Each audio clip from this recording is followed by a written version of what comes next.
Hi everyone, आज का हमारा टॉपिक है डिस्कवरी ऑफ एनोड रेज। जैसे कैथोड के बारे में हमने कुछ अपनी पिछली वीडियो में डिस्कस किया कैथोड रेज के बारे में, और वहीं से डिस्कवरी ऑफ इलेक्ट्रॉन हुई। और आज हम डिस्कस करेंगे एनोड रेज के बारे में, जिसका एक और नाम हम जानते हैं कैनाल रेज। जैसे कैथोड से एनोड की तरफ कुछ रेज जा रही हैं, हो सकता है एनोड से कैथोड की तरफ भी कुछ रे जा रही हों। हम जानते हैं कि जो एटम है वो इलेक्ट्रिकली न्यूट्रल होता है। जब हम नेगेटिव चार्ज पार्टिकल उसमें मौजूद है, जो हमें कैथोड रेज से पता चल गया है, तो फिर पॉजिटिव चार्ज पार्टिकल भी जरूर होगा। इस कॉन्सेप्ट को माइंड में गोल्डस्टीन ने 1886 में बिल्कुल सेट किया और उन्होंने इस पर वर्क करना शुरू किया। जैसे कैथोड रेज की डिस्कवरी हुई, तभी जो जितने भी साइंटिस्ट हैं सभी डिस्चार्ज ट्यूब के पीछे लग गए। वो पार्टिकल को ढूंढना चाहते थे, एटम के अंदर कुछ जानना चाहते थे। तो उसी लड़ी में गोल्डस्टीन ने 1886 में इस पर वर्क किया और पाया। उन्होंने भी देखा कि उन्होंने क्या किया, यहाँ पर कोई एक डिस्चार्ज ट्यूब उन्होंने ली, ऐसे यहाँ पर एक डिस्चार्ज ट्यूब उन्होंने ली यहाँ ये, और डिस्चार्ज ट्यूब के यहाँ पर परफोरेटेड, यहाँ पर ये इलेक्ट्रोड लगाया। परफोरेटेड का मतलब उसमें बारीक छेद होते हैं, जैसे जाली टाइप, उस तरीके से वो परफोरेटेड कैथोड कहलाता है। यहाँ पर ये परफोरेटेड कैथोड, परफोरेटेड कैथोड, ये इलेक्ट्रोड लगाया यहाँ पर, और इसमें बारीक इस तरीके से हल्के हल्के छेद थे। तो यहाँ पर जब कैथोड और इसके पिछले बैक साइड में उन्होंने यहाँ पर ZnS की लेयर चढ़ा दी है। यहाँ पर ZnS की लेयर, उसका लेप कर दिया उन्होंने यहाँ पर इस तरीके से। यहाँ पर ZnS की लेयर चढ़ा दी फ्लोरोसेंट मटेरियल की, जो ZnS एक फ्लोरोसेंट मटेरियल होता है। और जब उन्होंने देखा यहाँ पर, ये आपके पास परफोरेटेड कैथोड हुआ, यहाँ पर परफोरेटेड कैथोड के साथ साथ यहाँ पर एनोड लगाया उन्होंने। यहाँ पर ये एनोड रहा उनका। तो अब इसमें क्या है, एक गैस भर दी उन्होंने, यहाँ पर कोई गैस भर दी, यहाँ एक गैस। और गैस भरने के बाद जब उसने 10,000 वोल्टेज का, यहाँ पर 10,000 वोल्ट हाई वोल्टेज होता है, वो उन्होंने डाला, तो लाइट स्पार्क प्रोड्यूस होने लगी। यानी कि कुछ रेज एनोड से कैथोड की तरफ जाने लगी। एनोड से यानी कि इस साइड से निकल करके कुछ रेज यहाँ से इस साइड को मूव करने लगी। ये डिफरेंस था कैथोड और एनोड रेज में, कि इधर रेज मूव करने लगी, और ये परफोरेटेड कैथोड था, वहाँ पर परफोरेटेड कैथोड नहीं था। तो लाइट स्पार्क प्रोड्यूस, यहाँ पर जब ये लाइट इन बारीक कैनाल टाइप से गुजरेंगी यहाँ से, तो यहाँ स्पार्क पैदा करेंगी, एक चमक क्रिएट करेंगी। अब ये रेज कैनाल से जा रही हैं, तो इसलिए इनका नाम कैनाल रेज भी रखा गया, कैनाल रेज भी रखा गया। तो यहाँ पर तो ये जैसे ये एनोड से कैथोड की तरफ मूव कर रही हैं, तो फिर वो ZnS की लेयर से टकरा करके क्या है, लाइट स्पार्क प्रोड्यूस करने लगी। अब ये कंटिन्यूसली लाइट स्पॉट निकल रहे थे। अब ये लाइट स्पॉट जो निकल रहे थे, ये कहाँ से, जो अपने पास एनोड था वहाँ से रे प्रोड्यूस होती हैं और कैथोड की तरफ जाती हैं।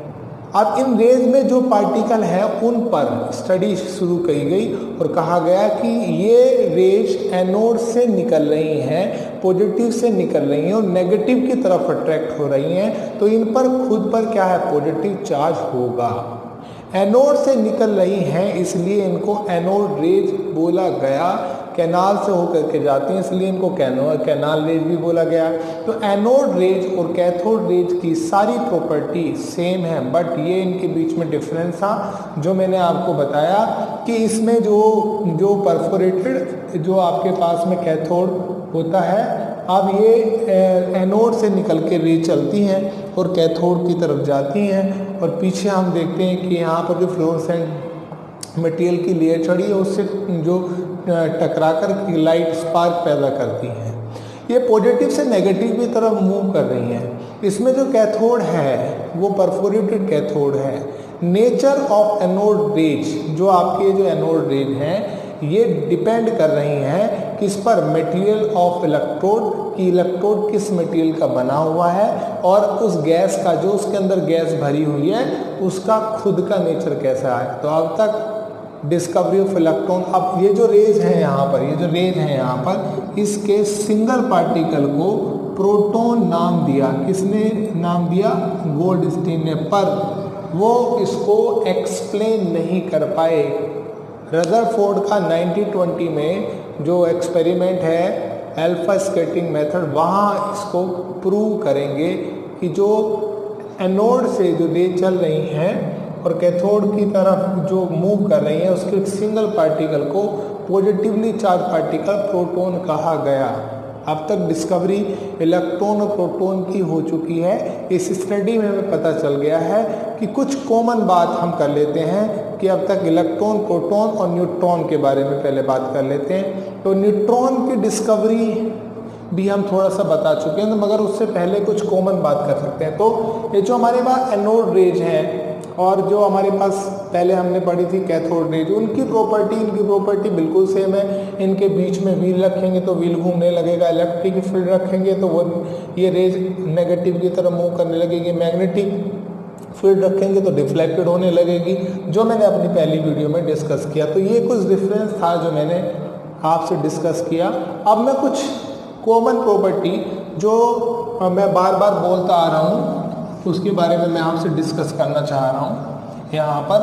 अब तक ये पता चल चुका है कि जो कुछ सब एटॉमिक पार्टिकल होते हैं, जैसे इलेक्ट्रॉन, जैसे आपने इलेक्ट्रॉन, यहाँ पर इलेक्ट्रॉन, तो इलेक्ट्रॉन का जो मास है, इलेक्ट्रॉन का जो मास है वो कितना मैंने बताया था, 9.10939 इंटू 10⁻⁻31 kg ये इलेक्ट्रॉन पर मास होता है। और जो चार्ज होता है इलेक्ट्रॉन पर वो होता है -1.6 इंटू 10⁻⁻19 कूलाम, ये होता है। और जो प्रोटॉन अपना है, जो प्रोटॉन है यहाँ पर प्रोटॉन है, इसका जो मास होता है वो होता है 1.67262 इंटू 10⁻⁻27 kg। और इस पर जो चार्ज होता है वो होता है +1.6 इंटू 10⁻⁻19 कूलाम, यहाँ पर इस पर चार्ज होता है। जो न्यूट्रॉन है हमारे पास, जो बेसिकली 3 कॉन्सेप्ट हमें ध्यान रखने हैं जो हम क्लास 9 से बिल्कुल फोकस करे हुए हैं। वो न्यूट्रॉन पर आपके पास देखेंगे, न्यूट्रॉन तो यहाँ पर आएगा 1.67493 इंटू 10⁻⁻27 kg। यहाँ पर देखें थोड़ा सा प्रोटॉन का मास से ज़्यादा न्यूट्रॉन का मास है और चार्ज नहीं होता, नो चार्ज, यहाँ पर नो चार्ज हम बोलेंगे, कोई चार्ज नहीं होता न्यूट्रॉन के ऊपर। हम पहले भी न्यूट्रॉन के बारे में, डिस्कवरी के बारे में पहले आपसे बता चुके हैं कि न्यूट्रॉन्स की जो डिस्कवरी है 1932 में जेम्स चैडविक ने की।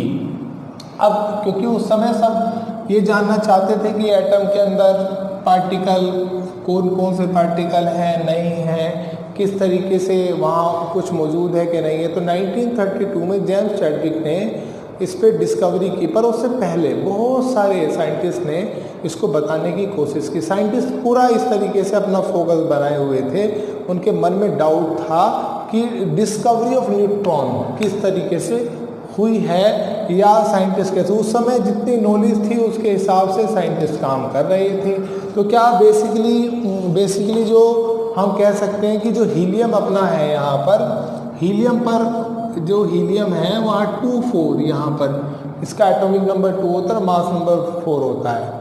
तो हाइड्रोजन के मास और हीलियम के मास के अंदर डाउट आ रहा था साइंटिस्ट को, बार बार साइंटिस्ट सोच रहे थे कि ऐसा क्यों आ रहा है। तो क्या करते हैं, बेसिकली क्या हो रहा था कि रियल में एटम का मास जो होता है वो प्रोटॉन के कारण होता है। उस समय की नॉलेज के मुताबिक मैं बता रहा हूँ, वो मन में ऐसा ध्यान बना था कि हाइड्रोजन है अपने पास और हाइड्रोजन का एटॉमिक नंबर 1 मास नंबर 1 होता है, और ये हीलियम है, इसमें इलेक्ट्रॉन कितने होते हैं 2 और प्रोटॉन कितने होते हैं यहाँ पर 2, और यहाँ पर इलेक्ट्रॉन कितना होता है 1 और प्रोटॉन कितना होता है 1। न्यूट्रॉन तो होता ही नहीं हाइड्रोजन के अंदर।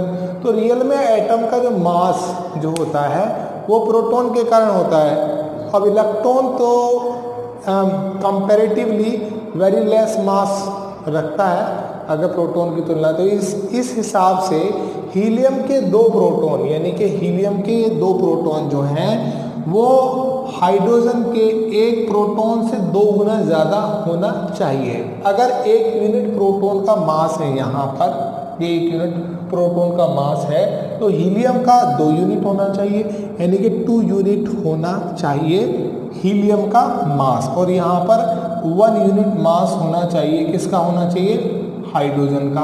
तो सिंपल सी बात है, 2 यूनिट का मास, जो 2 यूनिट का मास है और 1 यूनिट का मास हाइड्रोजन के ऊपर है। तो सिंपल सी बात है, अगर हम देखें या मास के कॉन्सेप्ट को ध्यान से लगाएं, यहाँ लगाएं, और यहाँ पर मैं हीलियम का 1 एटम यहाँ पर रखता हूँ, तो यहाँ पर हाइड्रोजन के मेरे पास 2 एटम आना चाहिए, यहाँ पर हाइड्रोजन के 2 एटम आने चाहिए और मास इक्वल हो जाना चाहिए, परंतु ऐसा नहीं हो रहा था उस समय। तो साइंटिस्टों के मन के अंदर इस तरीके के प्रश्न थे कि अगर 2 यूनिट हाइड्रोजन 1 यूनिट हीलियम के इक्वल नहीं है तो कुछ ना कुछ और मास है जो हमें अभी नहीं मिल रहा है, परंतु ऐसा नहीं हुआ। इसका मास हाइड्रोजन से काफ़ी ज़्यादा पाया जा रहा था, यानी कि हीलियम का जो मास है यहाँ पर, ये जो हीलियम अपने पास है, यहाँ पर जो हीलियम है, इस हीलियम का जो मास है यहाँ पर हाइड्रोजन के मास से, हाइड्रोजन के 2 यूनिट मास से क्या होता है, काफ़ी ज़्यादा पा रहा था। तो जितने भी उस समय साइंटिस्ट काम कर रहे थे इसी कारण को खोज रहे थे, लगातार इसी कारण को खोज रहे थे, और उन्होंने पाया कि जो 2 यूनिट मास है वो हाइड्रोजन के 2 यूनिट जो मास के बराबर नहीं है, थोड़ा ज़्यादा है। इसी को बैलेंस कैसे करें, और यही प्रश्न उनके मन में बार बार जो घर बना रहा था। तो साइंटिस्टों को दिक्कत हो रही थी उस समय इस बात को ढूंढने के लिए उस नॉलेज के बिहाफ पर, और पाया उन्होंने कि जो अगर हम इसको बैलेंस करने की कोशिश करें तो हीलियम का 1 यूनिट मास यानी कि जो 2 यूनिट के बराबर है, उस समय हाइड्रोजन के 4 यूनिट के इक्वल जब रखा यहाँ पर, तब वो बैलेंस हो गया। तो इससे बिल्कुल क्लियर हो चुका था कि आज के कॉन्सेप्ट में तो बिल्कुल क्लियर, उसके कॉन्सेप्ट में बिल्कुल ये क्लियर हो चुका था। अब वो आंसर आ गया था कि कुछ ना कुछ जो हमारे सेंटर में प्रोटॉन है, और प्रोटॉन के अलावा यहाँ कोई और पार्टिकल भी मौजूद है, और इलेक्ट्रॉन उसके चारों तरफ घूम रहे हैं। प्रोटॉन के साथ साथ न्यूट्रॉन भी होते हैं, ये डाउट साइंटिस्ट के मन में उस समय बिल्कुल क्लियर हो गया था। साथ ही साथ एटॉमिक नंबर, मास नंबर को जो डाउट भी आ रहा था। कैसे आ रहा था, अब इस बात को समझने की थोड़ी कोशिश करते हैं और हम अपने कॉन्सेप्ट को आगे बढ़ाते हैं कि हमारे पास ये हीलियम है, यहाँ पर ये हीलियम है, और हीलियम का जो एटॉमिक नंबर मैं लेता हूँ और ये मास नंबर ले लेता हूँ। यहाँ पर मैं मास नंबर यहाँ ले लिया मैंने, यहाँ ये मास नंबर ले लिया। तो हीलियम का जो एटॉमिक नंबर है वो 2 है और मास नंबर 4 है यहाँ पर। उसके बाद मैंने लिया लिथियम का मास नंबर यहाँ पर एटॉमिक नंबर 3 है और मास नंबर यहाँ पर 7 है। ऐसे ही मैंने लिया फिर बेरिलियम का जो होता है 4 होता है और यहाँ पर 8 हो रहा है। तो नंबर ऑफ प्रोटॉन यानी कि नंबर ऑफ प्रोटॉन, जो अपने पास नंबर ऑफ प्रोटॉन है, और टोटल मास उस समय बताता था कि टोटल मास प्रोटॉन के बराबर नहीं आ रहा है। अंत में 1932 में जेम्स चैडविक ने अपने एक्सपेरिमेंट से इस डाउट को बिल्कुल क्लियर कर दिया और बता दिया कि न्यूक्लियस के अंदर प्रोटॉन के अलावा भी कुछ और पार्टिकल होते हैं और उसे कहते हैं न्यूट्रॉन। उसे कहते हैं क्या? न्यूट्रॉन। उन्होंने क्या किया? उन्होंने किया कि जो कुछ स्कैटरिंग एक्सपेरिमेंट उस समय बड़ा काफ़ी चल रहा था, तो उन्होंने क्या किया, एक यहाँ पर ये बोरोन को लिया और उस पर अल्फा पार्टिकल की बम्बार्डमेंट उसने कराई। यहाँ पर ये बम्बार्डमेंट कराई अल्फा पार्टिकल की, और उन्होंने देखा कि यहाँ से कुछ ये इलेक्ट्रोमैग्नेटिक वेव्स, ये वेव्स कुछ निकल रही हैं और ये इलेक्ट्रोमैग्नेटिक वेव की तरह नहीं है, इनमें कुछ अलग तरीके का मोमेंटम है। इन रेज को कोई डिफ्लेक्शन नहीं पाया गया और न्यूट्रल रेज हैं। पर उन्होंने क्या किया, यहाँ पर एक वैक्स मोम, जिसे हम बोलते हैं मोम की लेयर बना दी, और जैसे ये रेज इनसे टकराती हैं तो यहाँ पर ये रेज अलग तरीके का व्यवहार शो करने लगी, यानी कि प्रोटॉन जो है बाहर निकलने लगा। वैक्स में इस रेज का टारगेट किया गया। अगर ये कंजर्वेशन ऑफ मोमेंटम को देखें तो कहेंगे कि जो वेव है, इलेक्ट्रोमैग्नेटिक वेव है, ये इलेक्ट्रोमैग्नेटिक वेव नहीं है, बल्कि ऐसी दिखती हैं कि इनमें कोई ना कोई मैसिव पार्टिकल है। ये इलेक्ट्रोमैग्नेटिक वेव की तरह जो अपना जो कैरेक्टरिस्टिक है उसको शो नहीं कर रही हैं, उसको शो नहीं कर रही हैं। इन मैसिव वेव्स में कोई और पार्टिकल है। ये माना गया कि जो पार्टिकल है वो न्यूट्रॉन है, और सबको ये समझ आ गया कि जो न्यूट्रॉन है वो एक न्यूट्रॉन पार्टिकल है। अब न्यूट्रॉन को हम अच्छी तरीके से जानते हैं। टायलर डेविड को, जिसके चैनल का लिंक भी मैं डिस्क्रिप्शन में दे रहा हूं, और इनके चैनल के थ्रू मुझे रोचक जानकारी मिली, जिसके लिए मैं आपको बता रहा हूं। आई होप आपको ये वीडियो बड़ी अच्छी पसंद आई होगी और आपको ये पॉइंट समझ भी आए होंगे, और आपको अब तक cathode rays, anode rays, discovery of electron, discovery of proton, discovery of neutron के बारे में हम बता चुके हैं। आगे की वीडियो में आगे का कंटेंट हम प्रोड्यूस करेंगे। Thank you very much.